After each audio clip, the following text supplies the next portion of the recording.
लेकिन जैसा पिछले कई दिनों से लगातार मैं कह रहा हूं, मैं फिर उस बात को दोहरा रहा हूं पूरी मजबूती के साथ और जिम्मेदारी के साथ कि ये पूरा का पूरा मामला भारत की राजनीति में आजादी के बाद से लेके सबसे बड़ा राजनीतिक षड्यंत्र है। एक गहरी साजिश के तहत यह मामला बनाया गया है और इस मामले के पीछे किसी घोटाले की जांच का मकसद नहीं है।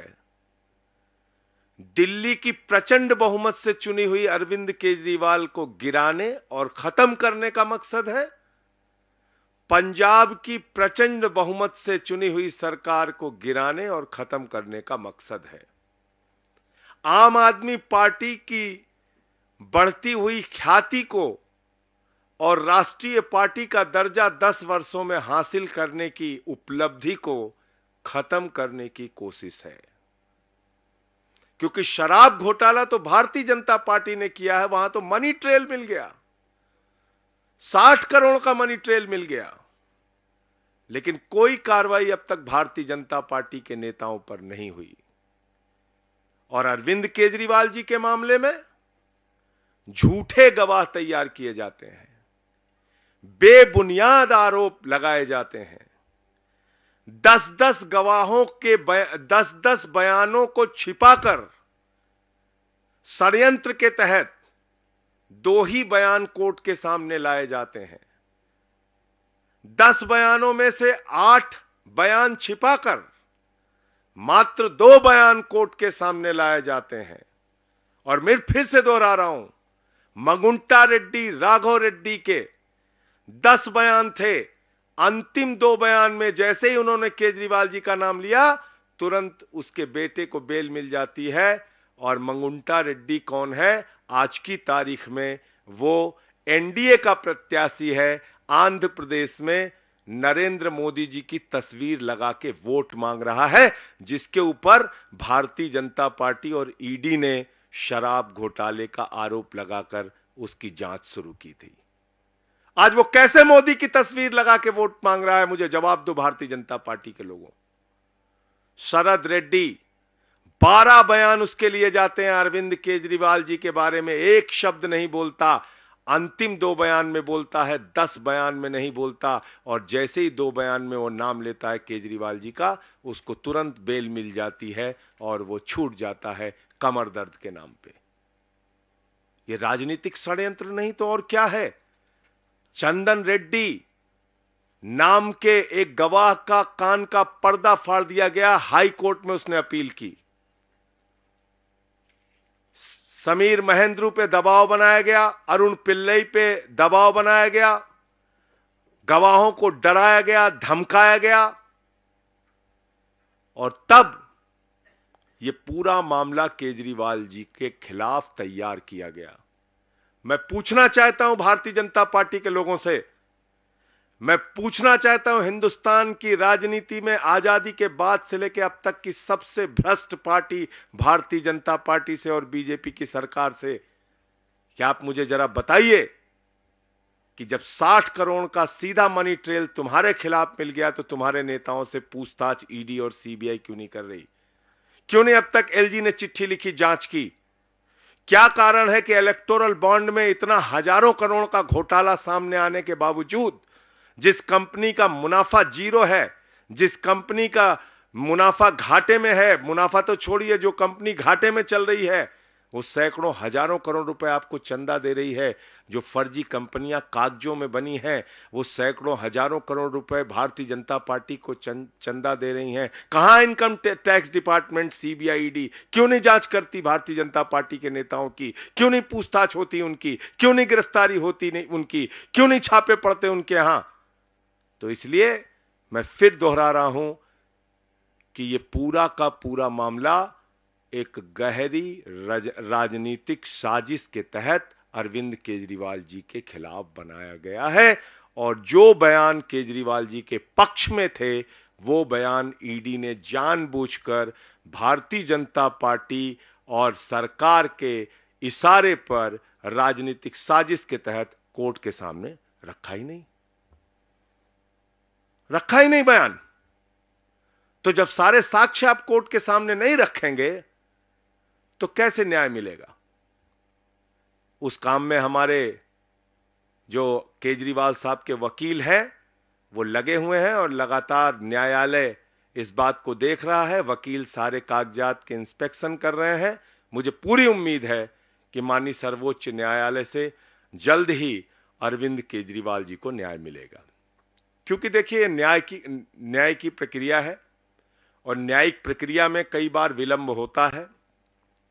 पीएमएलए एक्ट में बहुत सारी जटिलताएं हैं, जिसमें जमानत मिलने के प्रावधान कठिन है, मुश्किल है, और उसके साथ जब आप साक्ष्य ही पूरे नहीं रखेंगे तो कोर्ट के सामने पूरी बात आ नहीं रही है। 20,000 पन्ने अनरिलाइड डॉक्यूमेंट में रखे गए हैं। मैं सभी पत्रकार मित्रों को बताना चाहता हूं, ईडी ने 20,000 पन्ने अनरिलाइड अपॉन डॉक्यूमेंट में रखे हैं, यानी कि 20,000 कागजात छिपाए गए हैं, यानी कि 20,000 कागजात ईडी कह रही है इस पे हमें भरोसा नहीं है। जबकि सेक्शन 50 पीएमएलए में तो आप झूठा बयान ले ही नहीं सकते।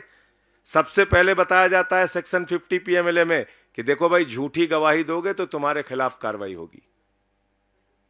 तो किसके खिलाफ कार्रवाई की? अगर 8 बयान किसी आदमी ने दिए और केजरीवाल जी का नाम नहीं लिया, और अचानक जैसे उसने केजरीवाल जी का नाम लिया उसको बेल मिल जा रही है, तो वो 8 बयान झूठे तो है नहीं, क्योंकि वो सेक्शन 50 में दर्ज है। उसको आपने क्यों छिपा लिया?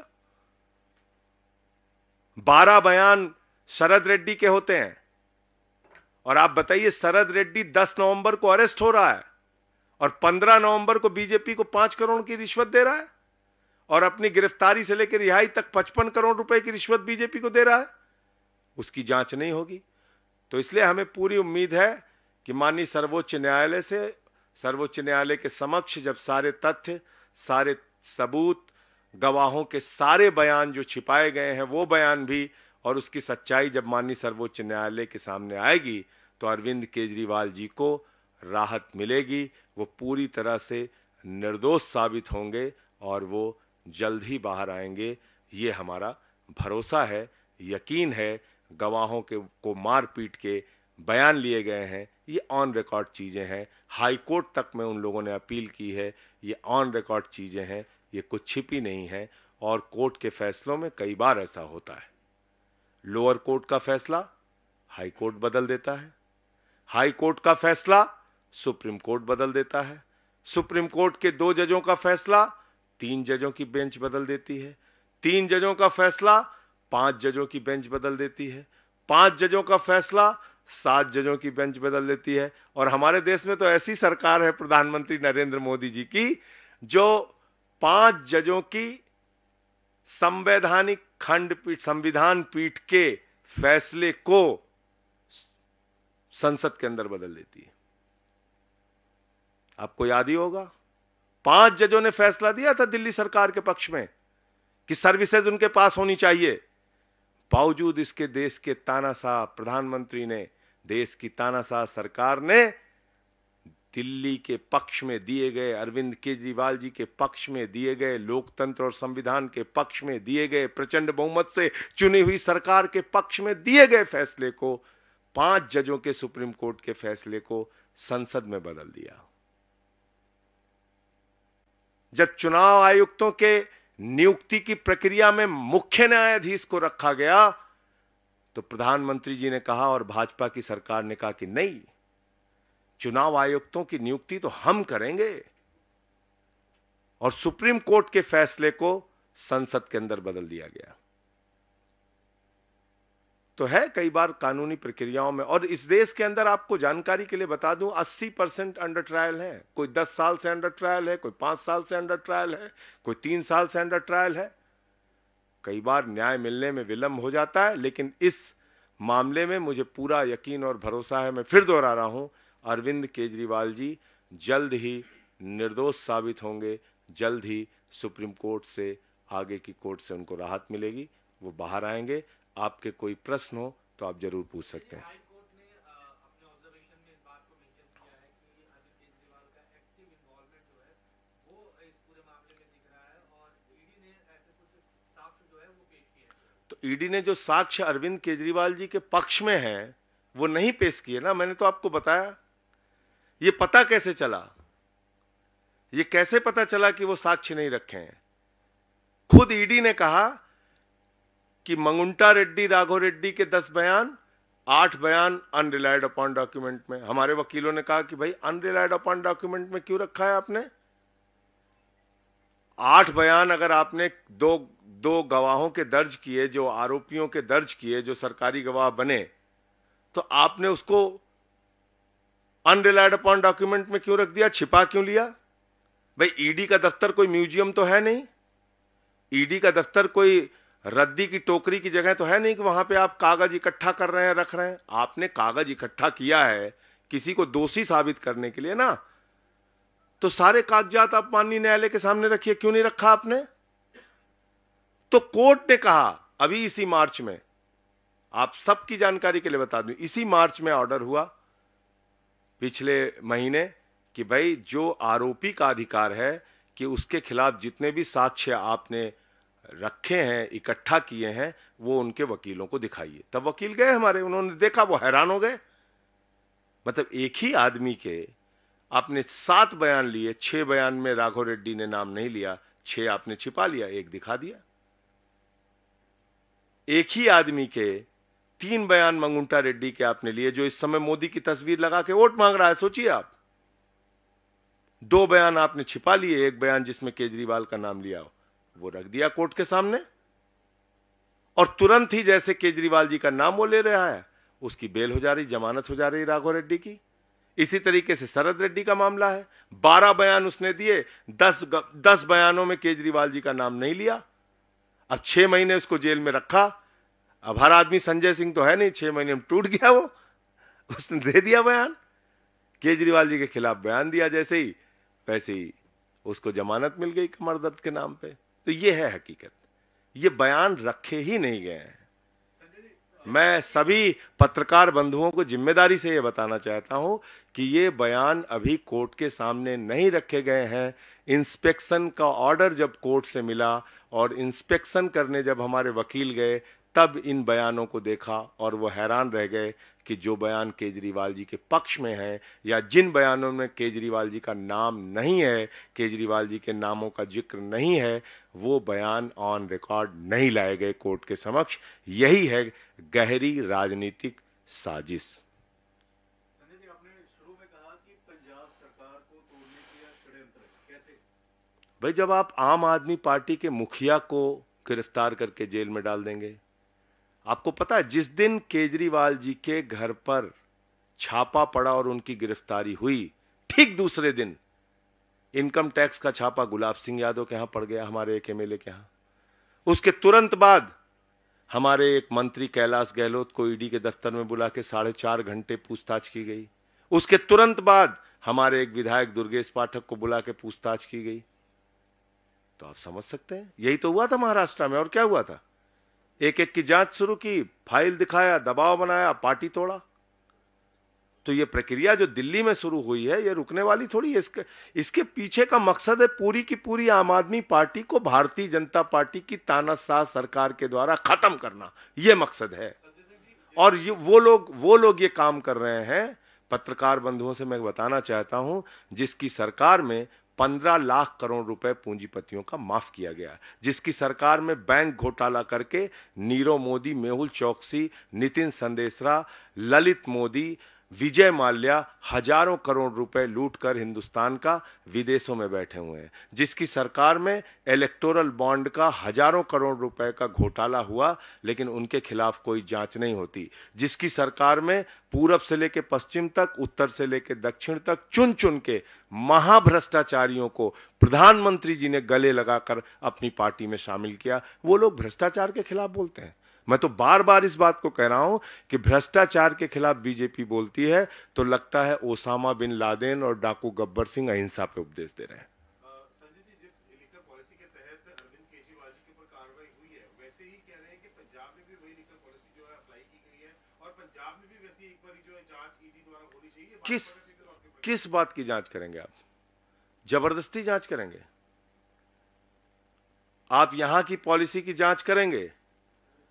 और इलेक्टोरल बॉन्ड में अलग अलग कंपनियों ने बीजेपी को चंदा दिया और तुरंत बाद उनको 3,08,000 करोड़ के ठेके मिले हैं। छोटा मोटा नहीं, 3,08,000 करोड़।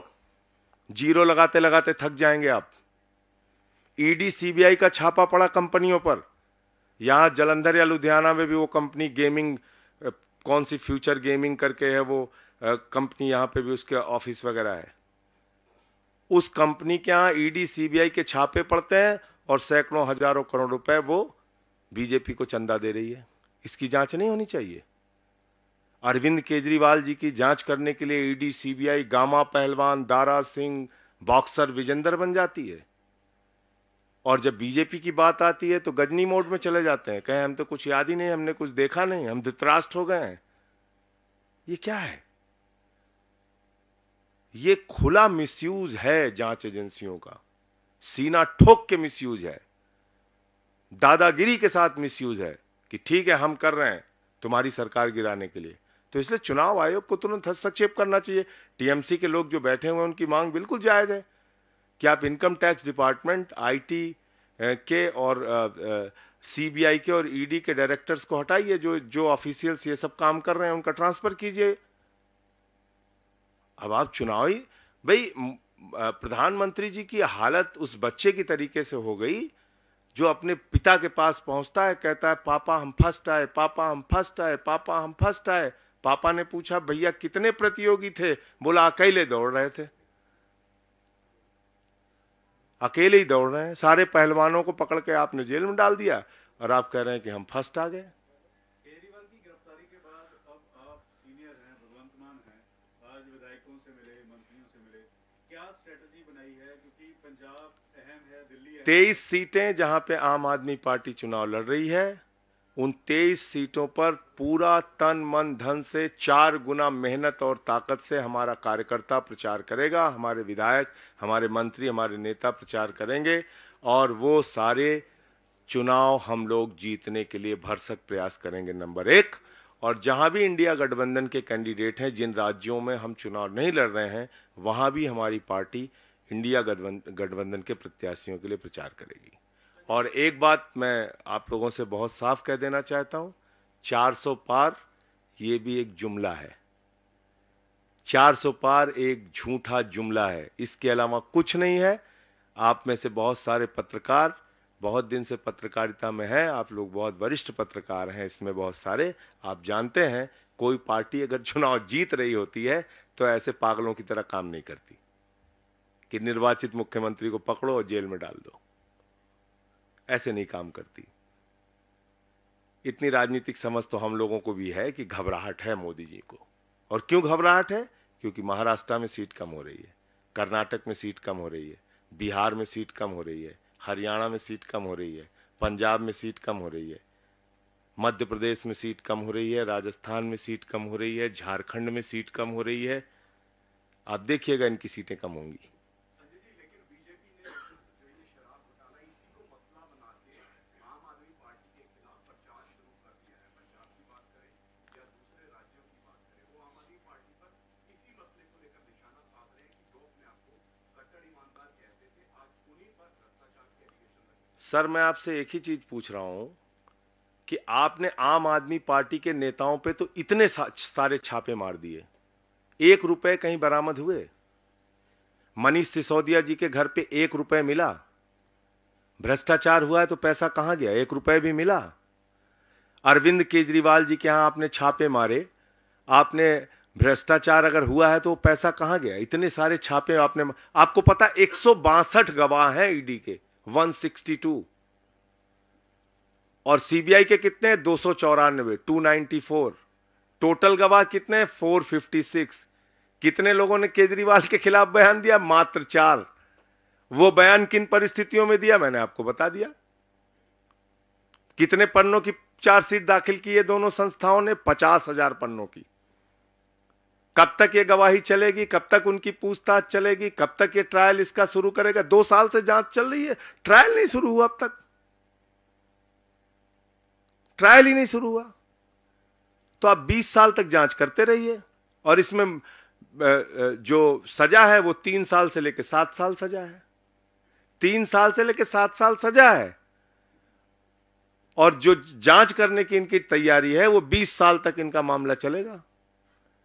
बताइए, 34 इसमें 34 आरोपी हैं, 34 आरोपियों के अलग अलग वकील हैं।